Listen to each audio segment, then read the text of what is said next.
প্রথম আমি বলবো সদকাতুল ফিতর কারা দিবে, তারপরে বলবো কাদের পক্ষ থেকে দিতে হবে, তারপরে বলবো কি দিয়া দিতে হবে, তারপরে বলবো কাদেরকে দিতে হবে। কয়টা বলবো? চারটা। জোরে বলেন কয়টা? চারটা। এক নম্বর, সদকাতুল ফিতর কাদের উপর ওয়াজিব? যারা যাকাত দেয়, যাদের উপর যাকাত ওয়াজিব, সবার উপর সদকাতুল ফিতর ওয়াজিব। এক কথায়, আপনি যাকাত দেন, দিন, আপনি সদকাতুল ফিতর দিবেন। আচ্ছা, অনেক মানুষ যাকাত দেয় না, তাদের উপরও সদকাতুল ফিতর ওয়াজিব, সদকাতুল ফিতর দিতে হবে। এরা কারা? যাকাত ওয়াজিব হওয়ার জন্য আমি বলছি চারটা জিনিস লাগে: সোনা, রূপা, নগদ টাকা, ব্যবসার মাল। এই চারটা মিলে যদি 52.5 ভরি রূপার মূল্য পরিমাণ হয়, তাহলে যাকাত দিতে হয় 40 ভাগের 1 ভাগ। এই চারটা সম্পদ থেকে 40 ভাগের 1 ভাগ দিতে হয়। সদকাতুল ফিতরের জন্য এই চারটা সম্পদ জরুরি নয়। কারো কাছে টাকাও নাই, সোনা, রূপা, নগদ টাকা, ব্যবসার মাল কিছু নাই, কিন্তু তার কাছে প্রয়োজনের অতিরিক্ত সম্পদ আছে। যে কোনো সম্পদ প্রয়োজনের অতিরিক্ত আছে।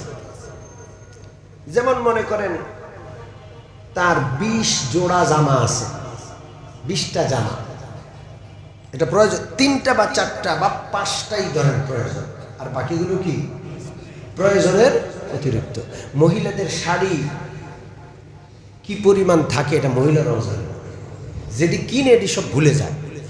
এখন বিয়ে আসছে, এখন আকিকা আসছে, এখন নতুন করে লাগবেই লাগবে। আগে যে এতগুলো আছে এগুলো কোনোটাই আর নাই, এখন সব ভুলে গেছে। আগের কোনোটা এখন পড়বে, এটা তো তার জন্য অপমানের বিষয়। এই উপলক্ষে নতুন লাগবে। মহিলাদের এই অবস্থা আছে না নাই?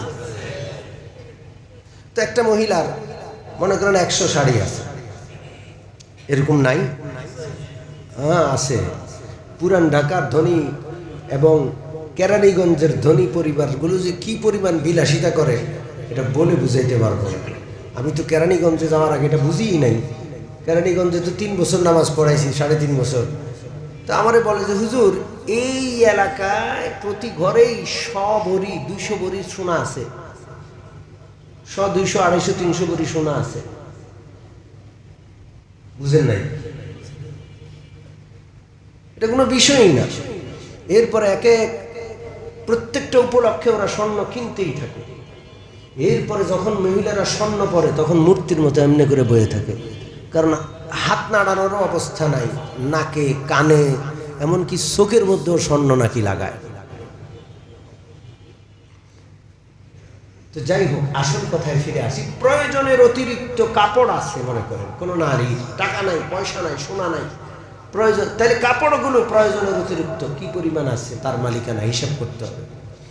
ওইটা যদি 52.5 ভরি রূপার মূল্য পরিমাণ হয়, যাকাত ওয়াজিব না কাপড়ের উপর, কিন্তু সদকাতুল ফিতর ওয়াজিব, কোরবানি ওয়াজিব। আপনার ঘরে বিলাস দ্রব্য আছে, অনেক রকমের বিলাস দ্রব্য যেটা দরকার নাই। শোকেসে যত সাজগোজের সামান আছে সব বিলাস দ্রব্য। এমনকি পাতিলের মধ্যে, এমনকি ডিনার সিটের মধ্যেও অতিরিক্ত থাকে। আপনার জরুরি পাতিল হলো নিয়মিত রান্নার পাতিল, আর প্রয়োজনের অতিরিক্ত কোনটা? যেটা মাঝে মাঝে নামান, মেহমান আসলে, ঈদে চাঁদে বড় পাতিলগুলো নামান, এগুলো প্রয়োজন অতিরিক্তর মধ্যে ধরতে হবে। কথা কি বুঝে আসছে? এইভাবে ডিনার সেট একটা সবসময় ব্যবহার করেন ঘরে, আরও 4-5টা ডিনার সেট সাজানোর জন্য আলমারির ভিতরে খুলে রেখে দিচ্ছেন। এগুলো বৎসরেও একবার নামানোর দরকার হয় না, এগুলো শুধু শোকেস, শোর জন্য রাখছেন। এগুলো সব প্রয়োজনের অতিরিক্ত সামগ্রী, এগুলো সব হিসাব করতে হবে। সব মিলে যদি 52.5 ভরি রূপার মূল্য হয়ে যায়, টাকাও নাই, পয়সাও নাই, মনে করেন সোনাও নাই, রূপাও নাই, কিন্তু বিলাস দ্রব্য তথা প্রয়োজনের অতিরিক্ত সামগ্রী যদি কারো কাছে 52.5 ভরি রূপার মূল্য পরিমাণ হয়, তার উপর সদকাতুল ফিতর ওয়াজিব, তার উপর কোরবানি ওয়াজিব। কথা বুঝে আসছে? তাহলে যাকাতের নেসাব আর সদকাতুল ফিতরের নেসাবের মধ্যে একটু পার্থক্য আছে। যাকাতের নেসাব 4টা জিনিস দেওয়া হয়: সোনা রূপা নগদ টাকা ব্যবসার মাল। আর সদকাতুল ফিতরের জন্য এই চারটা নাই, প্রয়োজনের অতিরিক্ত অন্য কিছু আছে, তাহলে অন্য যে কোনো কিছু প্রয়োজনের অতিরিক্ত সেটাকে 52.5 ভরি রূপার মূল্য পরিমাণ যদি হয় তাহলে সদকাতুল ফিতর দিতে হবে।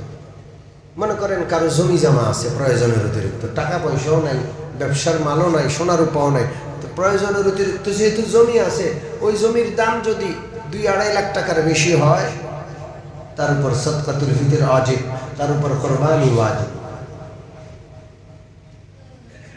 আসেন, আমার কাছে যাকাত পরিমাণ টাকা সম্পদ আছে, আমার কাছে সদকাতুল ফিতর ওয়াজিব পরিমাণ সম্পদ আছে, এখন আমি কার সদকাতুল ফিতর দিব? আমারটা দিতে হবে, আমার নাবালক সন্তানদেরটা দিতে হবে। কাদেরটা? জোরে বলেন। যেই বাচ্চাটা ধনীর, যে বাচ্চাটা ধনী মানুষ, এর যে বাচ্চাটা ঈদের দিন শবে সাদেকের আগে জন্ম নিয়েছে, তার পক্ষ থেকে দিতে হবে। ঈদের দিন শবে সাদেকের পরে, ফজরের নামাজের পরে জন্ম হয়েছে, ওই লোকটা, ওই বাচ্চাটার পক্ষ থেকে দিতে হবে না। স্ত্রীরটা স্ত্রী দিবে, কিন্তু উচিত হলো স্বামীর দিয়ে দেওয়া।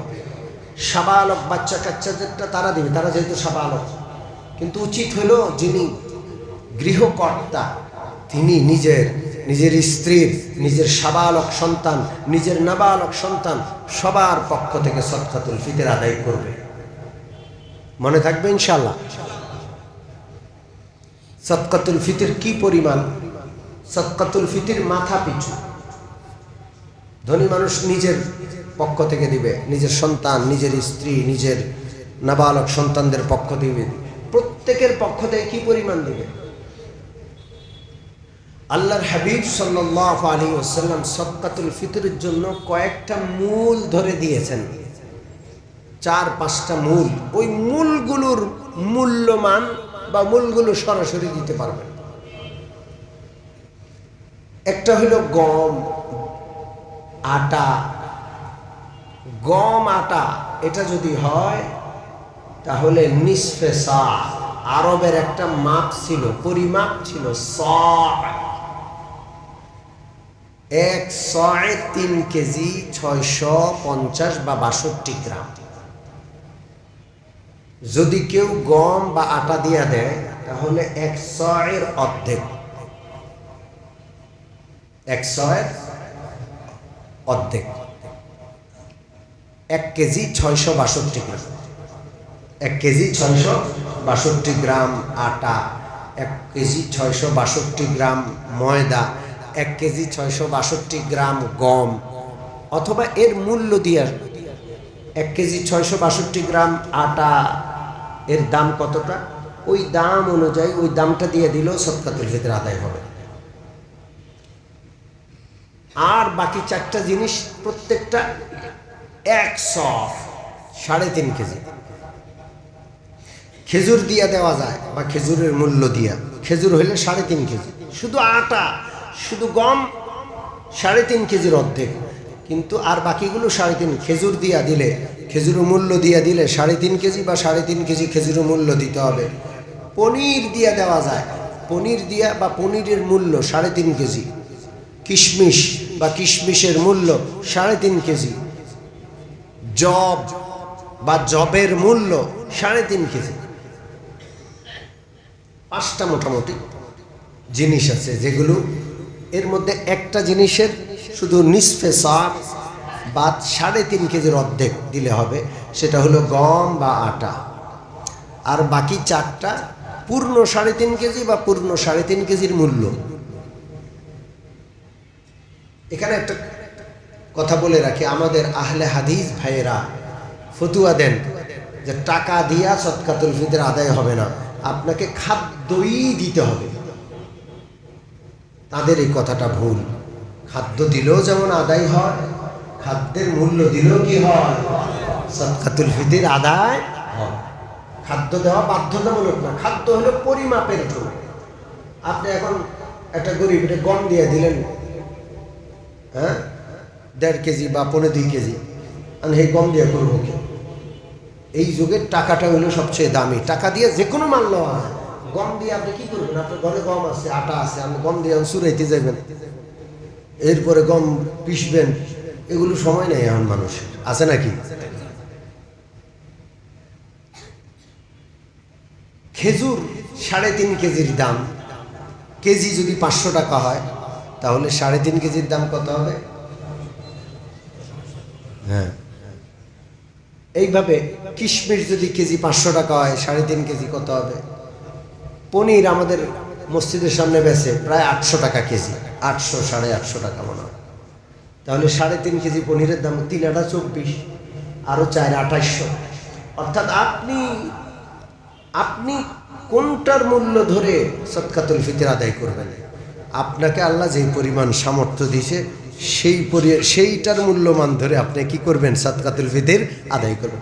সর্বনিম্ন যেটা 110 বা 120 টাকা ইসলামিক ফাউন্ডেশন থেকে বলা হয়েছে, সেটা আটা বা ময়দার মূল্য ধরে। এখন আপনারা আল্লাহ কোটিপতি বানাইছেন, আপনি আপনার ছেলেদের পক্ষ থেকে 110 টাকা বাহির হয় না, কি যে কষ্ট! 110 টাকা করে আদায় করতেছে, এটা ঠিক হবে না। একটা গরিব মানুষ সদকাতুল ফিতর তার আদায় করতে হচ্ছে, তাহলে তিনি 110-20 টাকা দিক জনপ্রতি আটা, হ্যাঁ, 1 কেজি 662 গ্রাম আটার দাম দিয়া তিনি নিজের এবং সন্তানদের পক্ষ থেকে দিছে, ঠিক আছে। আল্লাহ আপনার ধনী বানাইছে, আপনি একটু বাড়তি যেটা দেওয়া হয়, গরিবের বেশি উপকার হয়, সেটা হিসাব করে আপনি কোটিপতি। আপনি পনির 3.5 কেজির মূল্য এক একজনের পরিবার সদস্যদের পক্ষ থেকে কি করেন? সদকাতুল ফিতর। আল্লাহ যেন বুঝার তৌফিক দেন। সর্বশেষ কাকে দিবেন? আমরা আগেও বলেছি, গরিব মিসকিন, ঠিক আছে না? কাকে দিবেন না? সন্তানকে দেওয়া যাবে না, উপরের সিঁড়ি নিচের সিঁড়ি দেওয়া যাবে না, অমুসলমান দেওয়া যাবে না, মুর্দার দেওয়া যাবে না, মুর্দারের ঋণ পরিশোধ, মুর্দারের কাফন দাফন দেওয়া যাবে না, কোয়ান্টাম ফাউন্ডেশনে দেওয়া যাবে না। দিবেন কাকে? গরিব মিসকিন। আত্মীয় গরিব হলে তারে দিবেন, ডানে বামে ভাই, ফুফু, খালা, মামা, ভাতিজা, ডানে বামে দিতে পারবেন। গরিব আত্মীয়কে দিবেন, সওয়াব বেশি হবে। আর সবচেয়ে বেশি সওয়াব হবে যদি গরিব তালেবুল ইলমকে দেন। গরিব তালেবুল ইলমরা মাদ্রাসায় আছে, কোথায় আছে? মাদ্রাসা লিল্লাহ ফান্ডে দিবেন, সবচেয়ে বেশি সওয়াব হবে। আর এই ব্যাপারে আল্লাহ সুপারিশ করছেন সূরা বাকারা আয়াত নম্বর 173, 273, 100 না।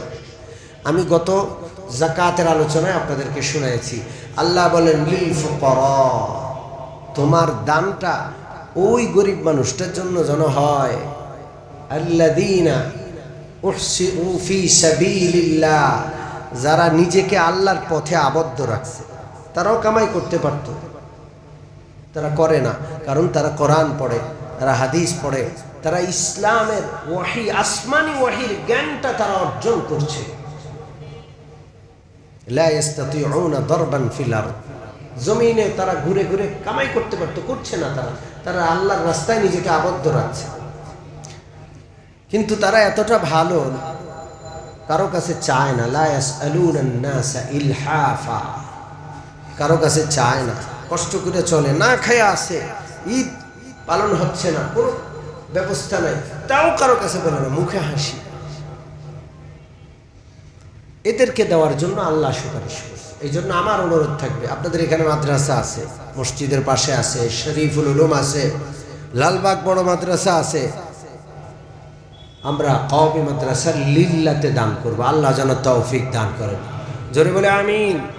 ঈদের আগে আগে দান করার চেষ্টা করব। আল্লাহ যেন আমাদের সকলকে সদকাতুল ফিতরের যে আলোচনাটা হলো সেটা মনে রাখার, প্রত্যেক রোজাদার ব্যক্তি নিজের রোজাকে ইনটেক আল্লাহর কাছে কবুল করানোর জন্য সদকাতুল ফিতর সুন্দরভাবে আদায় করার তৌফিক আমাদের দান করেন। আমিন। ওয়া আখিরু দাওয়ানা আনিল হামদুলিল্লাহ।